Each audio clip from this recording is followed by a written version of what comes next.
Book Flurry Inc. presents a short story, A Brumby's Best Friend, by J. Horn, narrated by Tim Larkfield, copyright 2022.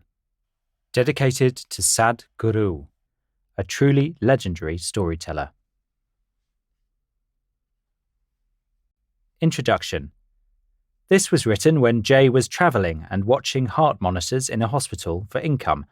During weekends, when he gets to see his children, he is reminded of his own childhood and his late father. His father was one tough Brumby. This short story reminds us that riding on someone else's shoulders won't keep you on top forever, and while lying to ourselves and others may make us look successful, it will never truly last. Perhaps when we are genuine and surrounded by like minds, will we ever really shine in our own ignorance. Part 1. Move. Oh, that. Don't mind Harry. That's just his way of saying, coming through. Though you'd think the snapping branches and scattering mammals would be a sure sign to the other Brumbies to make room for us down at the watering hole. Harry can be a little excessive. It's nice to be the friend of the largest horse in the community. He and I have a symbiotic relationship of sorts. I preen the louse, grubs an occasional spider from his coat, and he makes sure I get the respect I deserve. The land of Duskiny isn't all that bad. They missed the memo at the last 2 turns of the century. However, the gnats and the dust are a trifle compared to the horrendous heat back in Egypt. The other birds are okay, though some have a tendency to be a little risky. Carl likes to call it bravery. I just think it's dumb. What? At least I can admit that I was born with brains instead of brawn. I know, most people think it's the parrots with all the brains, but if you had known Polly as well as I, well, let's just say there was a reason the pirates were always shoving oversized crackers into his beak. I prefer to minimize risk, hence the reason for tagging along with the largest horse in Terra Austris. It's also why I used to spend a lot of time in books, albeit mostly for the worms. Other people could minimize risk as well, if only they would read books. Of course, reading can be a risky business in and of itself. Take Omari, for example. He was the pharaoh's late advisor. Omari was found at the bottom of a cliff along the Danube, his nose still buried in the spine of a self-help book, a study in alertness and the pitfalls of gravity. Then one of the serfs was nearly executed when I overheard him telling the pharaoh that his son Siddiqui had been lost in a book for days. Yes, very dangerous stuff, reading. And it's obvious that it ruins your eyes. Nearly everybody who reads wears a pair of glasses. No, these are for my nearsightedness. A twit doesn't need glasses to show off his intelligence. You can look in all sorts of books these days and find the term bird-brained any number of times. It's a twit's obvious acclaim. If only there were books here on Terra Austris like there were back in Egypt. I could show you, but no one reads here.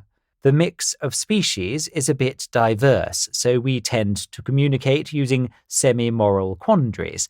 That is, we do our best to understand one another, though usually, by the time one realizes that they've had a misunderstanding, one guy is feeling a bit less hungry, and the other, all of a sudden, becomes much more agreeable, especially to the stomach. That is, unless you happen to be Spurge, who is never agreeable. Spurge is rumoured to be the most regurgitated insect in the stink bug family. It's been said that his taste and smell are so foul that his opinion is always held in high regard. But personally, I don't think anything could smell any worse than Carl. He's been on a mission to bravely breach the canopy of the forest.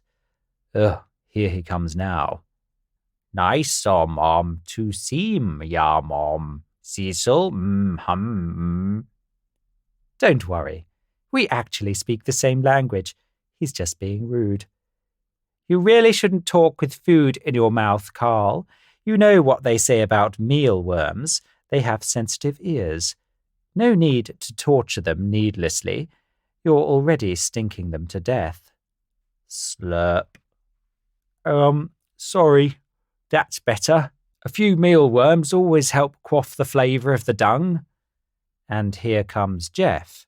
When Carl shows up, you can always count on Jeff being not far behind.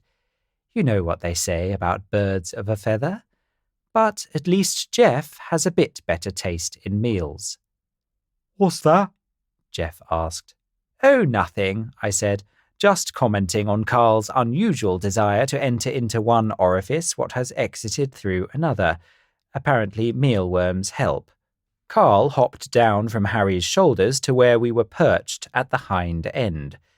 If you're hitching on Harry, it's the best spot to nab a fly. You'll see, both of you, when I'm flying out above the forest. Carl's always so sure of himself. Can either of you even reach the branches of the great pine? Oh, he's on again about Harry's magical diet, eh? Said Jeff, bobbing opposite of me in accordance with the Brumby's canter. The great pine? Unless there's breath mints up there, I don't see why you would want to fly away. We have everything we need down here. That was about when Harry chimed in. You are what you eat. Have a bit of my dung with every meal and you'll be as strong as a horse. Trust me.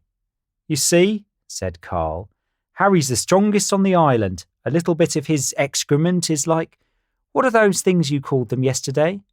Steroids? That's it, avian steroids. Carl seemed even more sure of himself at the statement, as if that were possible. As we neared the water, I felt more uneasy. Of all of the stories I have read and throughout my experiences, any time someone says, trust me, something terrible always happens. Probably due to the fact that what they are asking you to do is listen to them based on no factual reasoning whatsoever. I'll bet one more serving is all it will take, said Carl. Jeff grimaced at that. That's good, because, well, we're your friends, Bud, but one more serving is about all we can take. Part 2. The other horses departed as Harry sauntered up to the edge of the water. One suspicious-looking crocodile turned tail and swam off when he reconsidered the sudden change in the size of his potential meal. It's fortunate to have friends like Harry, Jeff, and yes, even Carl at times. Down here, under Harry's feet, is the safest place on the shoreline. The other birds are always a nervous wreck. Besides Matilda, I mean. Look at her. Out there on that crocodile's back. I guess lack of water wouldn't be an issue while hanging out like that. Though I do wonder what it is that she eats. Crocodiles don't carry lice, you know. Though, come to think of it, I didn't think they carried birds either. Talk about keeping your enemies close. Jeff, you really shouldn't wander that far from Harry. Now I'm the one talking with my mouth full. I'd thought there had been a strange absence of Jeff's lunchtime banter. There's Carl back there waiting on his next meal to exit beneath Harry's tail. And there it comes. Splat. Ugh, how do you eat that, Carl? Well, comparatively this is quite pleasant, he says between nibbles. I once had a run-in with a particularly distasteful beetle. Ever since losing that argument, I seem to be able to stomach about anything. Ugh. Don't you think Jeff is being a bit risky? I'm telling you, these birds need books in their lives. I could have sworn he was right behind me. I take back my previous statement. You can normally find Jeff close behind Carl, except when Carl is close to the behind of Harry. I have to give it to Harry. They say the more brawn you have, the less room you have for brains, but it takes a real thinker to trick an avian into becoming a walking, talking pooper-scooper. Don't worry about Jeff. The crocodiles have to eat too, you know, says Harry. You see, as strong or as smart as the Brumbies may be, their lack of appreciation is insufferable. Harry should be thankful that Jeff helps keep his coat so bug-free. Cleanliness is next to godliness, you know. Though ask any Brumby and they will tell you that we are simply paid labourers. And that's fine. Working for food was never beneath me. In fact, the food I'm working for is nearly always beneath me. Really, Harry, you should consider the service we provide. Harry lifted his leathery snout from the copper-tinged water of the pond in angst. You mean the bedtime stories? He asked. What on earth can you mean? We Twits are known for our intelligent conversation. Oh, I always thought the things you say at length were intended to help me nod off. Well, it must be the all-day back-scratching then. I suppose my nails could use a trim. He always has the advantage when I'm under hoof. No, I mean... Or is it the constant jabbering away? I suppose that could be called a service, as it keeps away company of any sort. That drew from me a quizzical look. Well, I would suspect that Carl's breath may have something to do with that dilemma. Then, back to the subject at hand. No, Harry, the gods. Do you know that I haven't had a decent conversation with an equine female since last spring? Asks Harry, as he makes a tight turn between a wallaby and a wild pig. Right, but have you had any trouble from the gods? Harry looked rather thoughtful, well, as thoughtful as a horse can look. I wouldn't think I would know either way. Harry's hoof stomps square in the middle of the lovely patty Carl had been nibbling on. Both of us take up the rear as Harry makes to depart, lighting near the tail. What a waste of a good meal, says Carl smartly. I can't believe you are so gullible. What's gullible? Asks Harry, as he plods by 2 crocodiles and up toward the trailhead. Carl is gullible, I said. Nearby, where Jeff was wringing a legless lizard from the shoreline, a crocodile eased its jaws open. Its tongue was practically hanging out in expectant ecstasy. Gullible means what you're telling someone is a total crock of... The crocodile stopped mid-bite and its pupils shot arrows of accusation in my direction. Jeff took the opportunity to narrowly escape with his life. No offence to the crocodiles, I said while wringing my wings together. Just a turn of phrase. The crocodile missed its meal and slid back into the swamp, only slightly disappointed. Like Harry says, you're not the best at making friends, says Jeff, perching next to Carl. What it means is that eating a pound of Harry's poop is not going to make you any stronger. There, finally, right to the point. Well, we'll just find out who is the gullible one when we make it to the Great Pine. Besides, it's common knowledge, you know? What doesn't kill you and all? In Carl's defence, offered Jeff, covering his nose with some feathers, he is definitely stronger, smelling. Part 3. The Great Pine really is a magnificent sight. It stands atop a mound, which only adds to its height. Blue skies can be seen through sparse needles at its top. It's as if the rest of the woods were afraid to impose on the Great Pine's domain. Harry was busy rubbing his backside on the bark. Jeff was holding a wing aloft to shield himself from falling debris, and Carl had flapped his way up to the lower branches of the conifer as some testament to his newfound strength.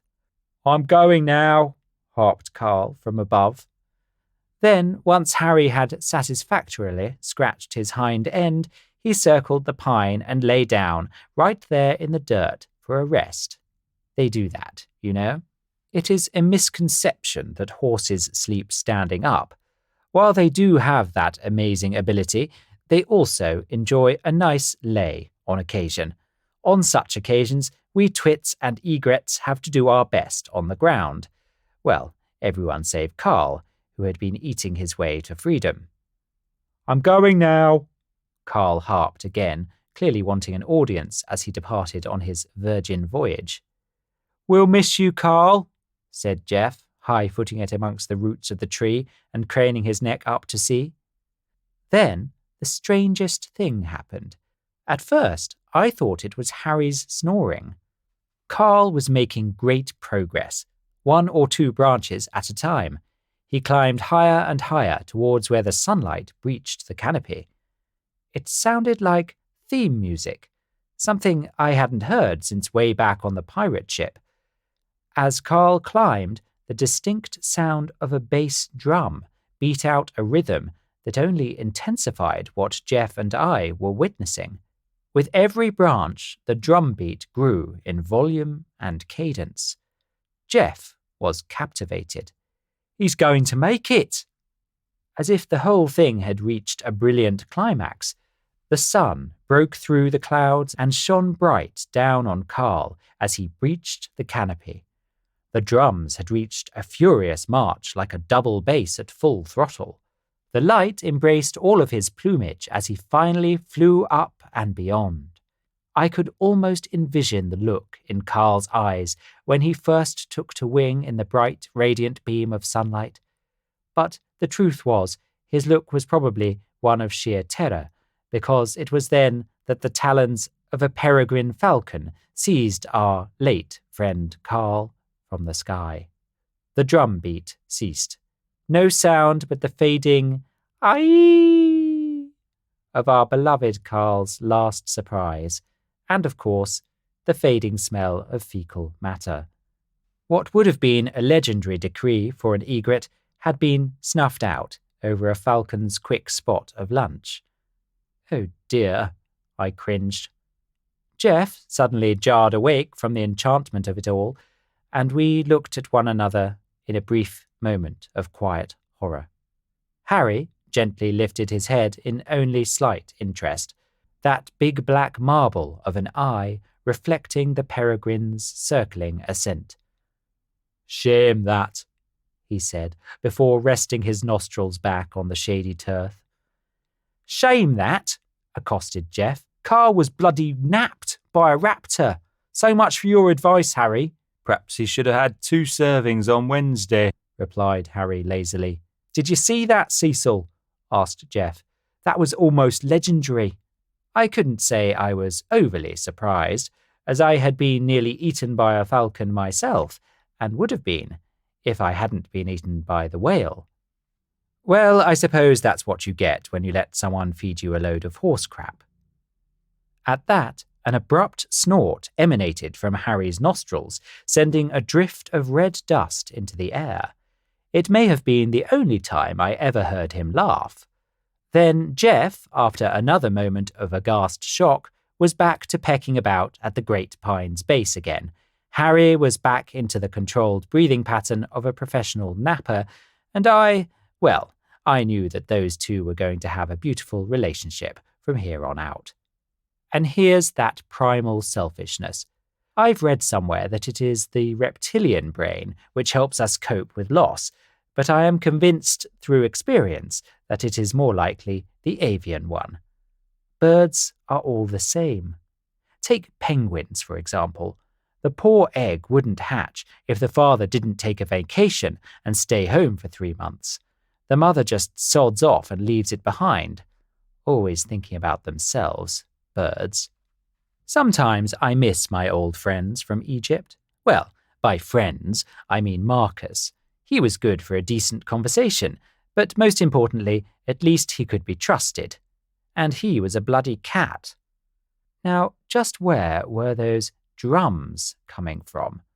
If Carl and Jeff are complete imbeciles, there may just be more intelligent species in Terra Austris than they've let on. Strange, the light from Carl's ascendants has suddenly disappeared, and the general gloom of the forest has overtaken things again. And there's that drum beat. Almost imperceptible, but it's there, coming from that reddened path, there, right south of the mound. What doesn't kill you, right? I mean, it wouldn't be the first time that a bird had been duped around here. Let's just see what this is all about. I say, it is getting dark underneath this trellis of vines, but there is definitely a clearing up ahead, And the drums are getting louder. There really is something diabolical to be said about the contrast of greens and reds. Is that shadows dancing? Human shadows? "Cecil!" screamed a threatening flurry of feathers while bursting into the pathway in front of me. "By God, Matilda, I've nearly laid an egg." She looked only a bit apologetic, but her distress wasn't going to outweigh my own. By my beak, I tell you, Carl was just plucked from the sky by a peregrine, and I swear there's people down there stoking a fire. I've seen the shadows and heard the drums. No sense in trying to save face. She'd scared me senseless. Her face softened a little when she'd realized I was on my butt in the dirt, and she reached a wing out to assist me. "Sorry, Cecil," she said, as I pulled myself up by the beak, "but you really shouldn't go down there." I looked past her at the shifting light of an obvious fire. She probably thought it was a wildfire going to engulf the continent, and we should all run. "It's okay, Matilda. I know things. There's no danger here. They will contain the fire." She gave a look that I could not discern. "They've made it intentionally," I insisted. I was getting more excited by the second that I may have found some beings that might actually share in social and moral quandaries again. And books. There might be books. Cautiously, I wedged my beak beneath her wing and between a frond, easing by to get a bit closer to the action. I was trying my best to insult as little of her intelligence as possible, but she was relentless. "Cecil," she said, "you're just going to be disappointed." But twits do it better. I know what I am doing. Besides, she's a woman, and you know what they say about women. Not that they always have to be right. The other thing. The end. Thanks for enjoying A Brumby's Best Friend by J. Horn. Narrated by Tim Larkfield. Copyright 2022 by J. Horn. Production copyright by J. Horn. Find more of Cecil's adventures and other works by the author wherever books are sold. Specifically, Twits Do It Better stars our bird Cecil as he rides on the shoulder of a native duskin named Garuk. He recounts his entire tale of migration and quickly finds himself in hot water. Friends are not always what they seem, but on a brighter note, one twit may realize that love is truly for the birds. Twits Do It Better. Available now wherever books are sold. This has been A Brumby's Best Friend, read for you by Tim Larkfield. Tim trained as a broadcast journalist and worked at the BBC for a number of years before turning to acting, something he'd always wanted to do, but never quite got round to. He lives on the Kent coast in southeast England and can often be found looking out to sea.